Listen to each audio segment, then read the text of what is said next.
I was awarded the 24-25 Artist Laureate position, which was an incredible honor. They came barging into my class one day, and I was indignant at first because I had no idea what was going on. And I remember Dana Renga, who is our Dean of Arts and Humanities, said, "I think you're going to be happy with this interruption." OSU Artist Laureate program is based on this notion that the university wants to support an artist, faculty member, to take the work they do around the state of Ohio. The idea really is to take faculty members in the arts here on campus and get them to communities around the state who are maybe less well served by the arts, sort of under-resourced in that area. So my activities with the Artist Laureate program focus in two areas. One is the Shakespeare and Autism Project, and that has taken up the first half of the academic calendar year. And the second half is the work I do in the veterans communities, centered around my solo show, Scrap Heap, which is about a Special Forces veteran and how he navigates the transition from service to civilian. Kevin in particular has some very focused communities he's working with, so the autism community or military veterans. In some sense, those communities, and particularly I think this is the case with the military veterans, he's gathering a community around the performance and their shared experience of that performance. And I think that's what art in its best, most richest form does, gathers a community about it and makes the community stronger for it. What we want to model is really vivid moments, because it's moments of expression that a lot of kids find frustrating. So the Shakespeare and Autism Project at OSU is a service learning course. And they spend the first 4 weeks learning the Hunter Heartbeat method, which is an intervention using Shakespeare drama games to engage autistic children. Oy, oy, oy, oy. Ay, ay, ay, ay. The games are simple in their construction, but that makes them flexible. So anyone who comes in, any child, depending on the level of support they might need, we can adjust the game. We've gone to 5 different locations around Ohio. First day we train educators, community members, and artists. They come and help me facilitate a workshop with autistic participants. So they get to put into practice what they just learned. And the power of what you're proposing, what you're trying to do, comes into sharp relief once you have the participants and we're all an ensemble. We're sort of going on this ride together. About 10 years ago, faculty from the Department of Theater asked to meet with us, and they wanted to talk to us about an intervention that they were doing with kids with autism. And they asked us if we would partner with them to evaluate the outcome of that intervention. And we did a couple of studies. We ran some measurements, we did some observation, and we assessed them before they participated and after, and looked to see if there were measurable changes, measurable improvements in some of these core features. Much to my surprise, we found improvement in expressive language in the kids that participated, in social skills overall, things like their ability to recognize the expression of emotion through facial expression. Yeah! As well as interpersonal skills and friendship skills, which are really some of the basic building blocks to social engagement and social interaction, which are some of the core limitations in autistic kids and adults. Most recently, we went to Cleveland Playhouse and we trained 14 of their teaching artists. We had an amazing training session, and then we went to the Monarch School, which is in Shaker Heights, School for Developmental Disabilities. We had 11 participants with us, and so we had a big group around the circle. And we had a couple of participants who really wanted to start outside the circle. They weren't quite sure what was going on. And this one young woman, I think she was about 14 years old, she started outside the circle, and she was completely zipped up. It was cold. She had everything on. We couldn't really see her face, and she said, "I don't want to be here. I want this to be over as quickly as possible." That's not uncommon. It's not the first time I've heard that at the beginning. So we kept offering every exercise, and I kept checking in with her, and then we finally got to this exercise where we change our face to a happy face, and then we throw the happy face. And I threw the happy face all the way outside the circle to her, and I just saw her teeth in the smile, and I was like, oh, maybe we're onto something here.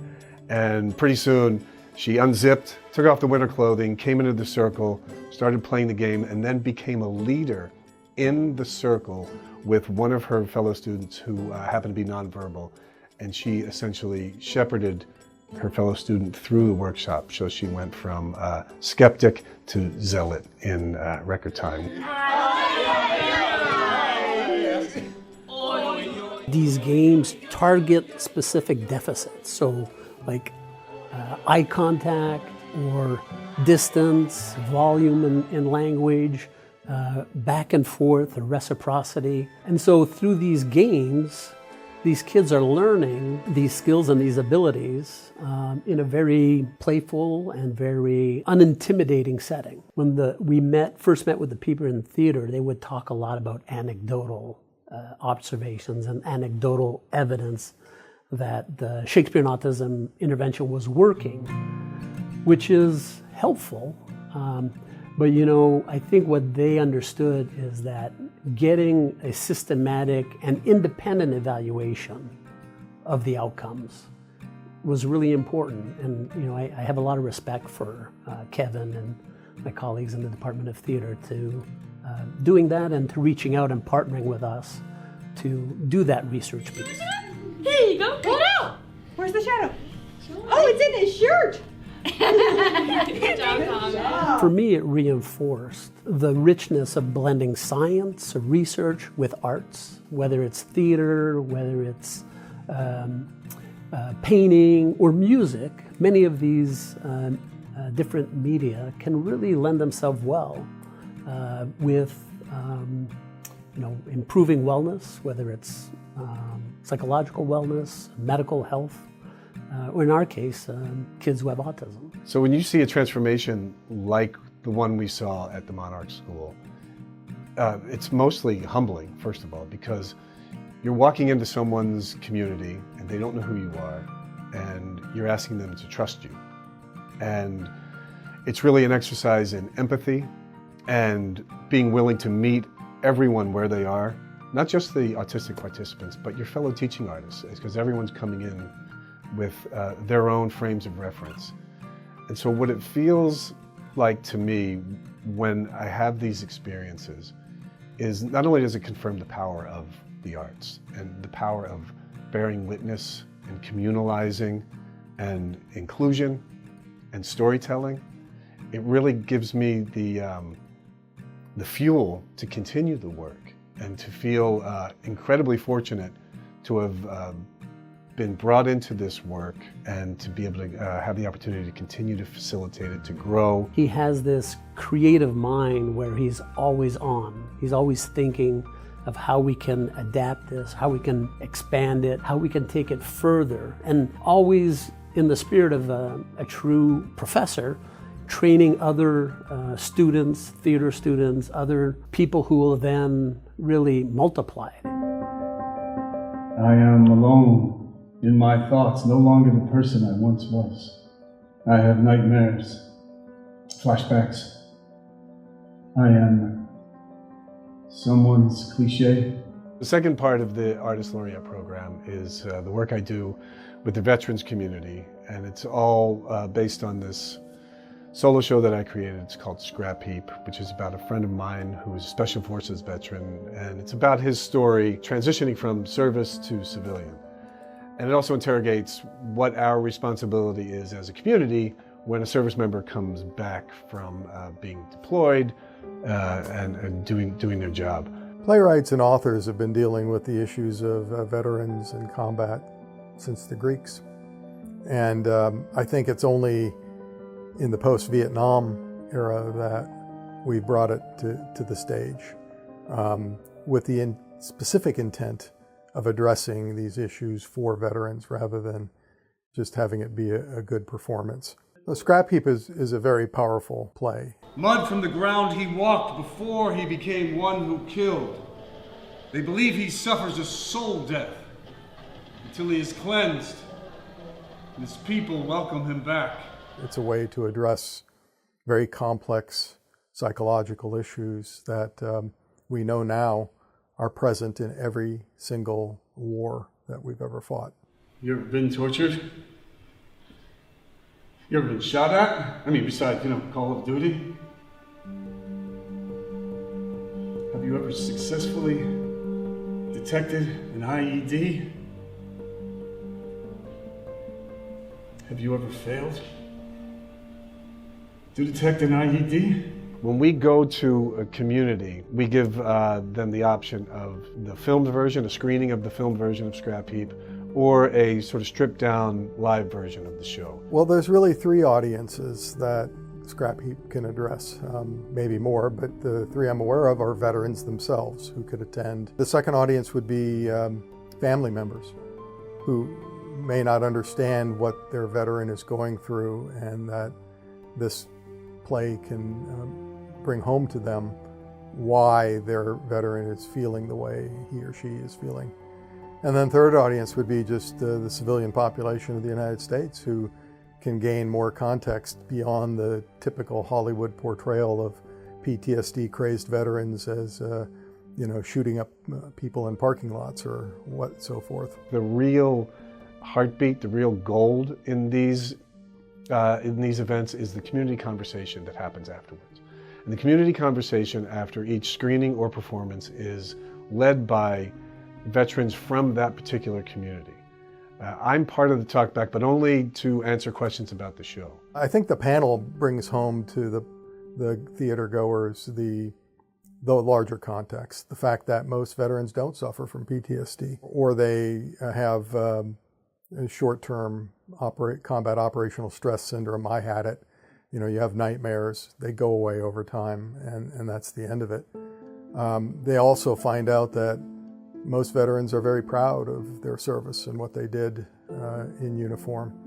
And so we go well beyond just the typical view of veterans as all having PTSD and being crazy due to their experiences, to bring home to them that no, we're normal people with very exceptional circumstances and experiences, and that although some veterans do suffer from PTSD, not all do. And then we discuss those that did suffer, who we've known, and bring more context to the sorts of things that they're going through and how to help them. And so I think that's valuable for everyone in the audience. In short order, the arts sort of primes the soil for this exchange. We're all in this artistic space. We all know it's a storytelling space. And we all share this one story, and that is the gateway to this exchange.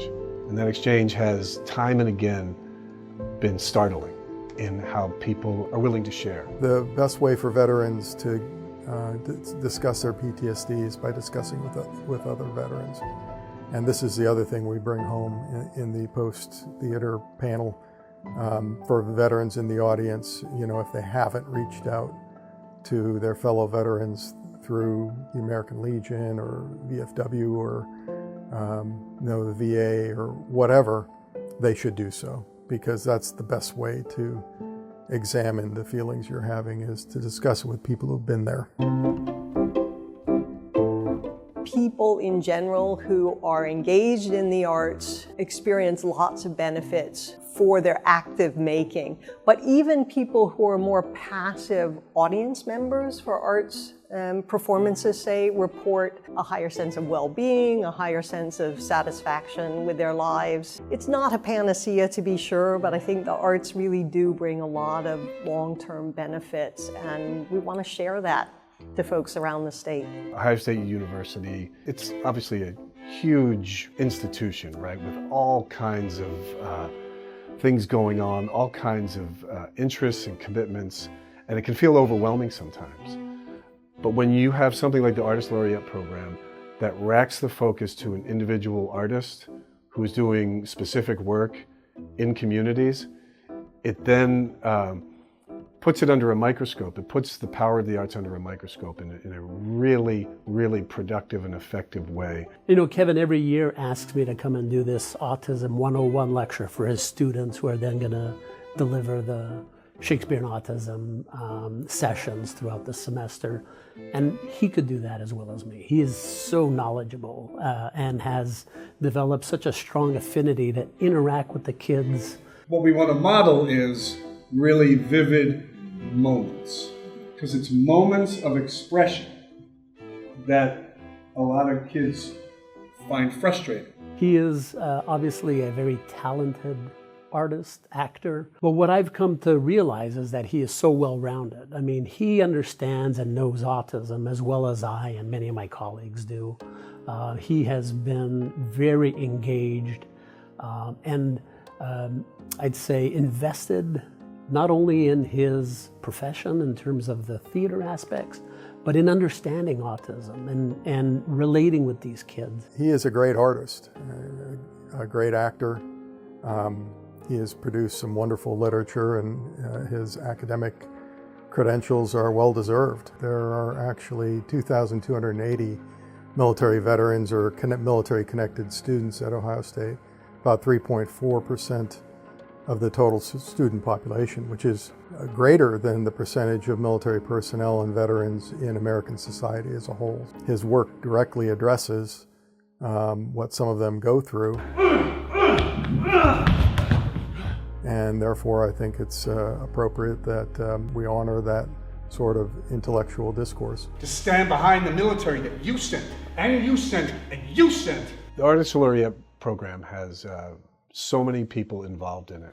My students who volunteer their time to come along and continue the work in the Shakespeare and Autism Project, all the community partners, all the administrators at OSU. But the people who really make it go are my wife Lisa and my kids, Aaron and Cav. Aaron and Cav have been actively involved in Shakespeare and Autism over the years, and Lisa obviously takes on a greater responsibility, a greater load, so I can go and do the things that I do around the state. So it's humbling to see them believe in the work that I do as much as I do. A fish. A man. A man. So often we can forget that we are a storytelling species. That's who we are. We are hardwired to tell stories, to listen to stories. It's how we make sense of what happens in our lives. And when we instantly commit to communalizing an experience, to bearing witness to someone else's story, to creating a space where you can bring yourself and your story, and I can bring myself and my story, and we can meet each other, not through our differences, but through our shared need for storytelling, then we're really onto something. And that's been proven over and over again, both in the Shakespeare and Autism Project and with Scrap Heap and the work in the veterans community. If you take away the ability to tell stories or to hear stories or to share stories, especially in person, which is sort of the heartbeat of theater, then I think we start to separate. We start to lose our shared connection. We start to lose our shared humanity. If we can't protect the storytelling, the opportunities for storytelling, the cultivation of storytelling, then I think we diminish ourselves as a society, as a culture.